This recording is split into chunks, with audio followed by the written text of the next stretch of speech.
My name's Lewis.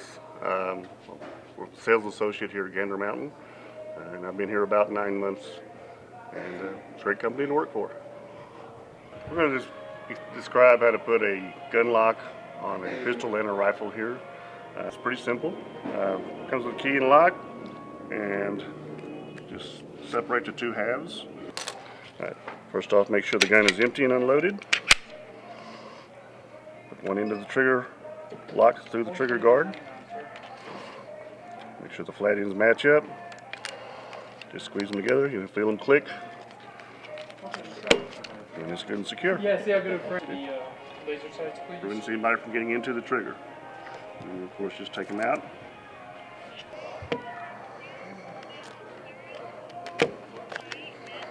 And like that. Then we'll do the same thing with the rifle.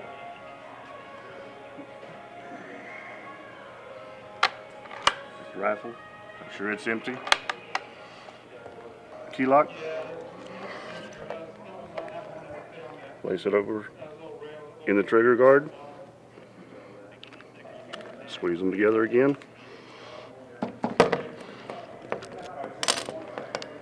Make sure they're good and snug. And that prevents somebody from using the trigger there.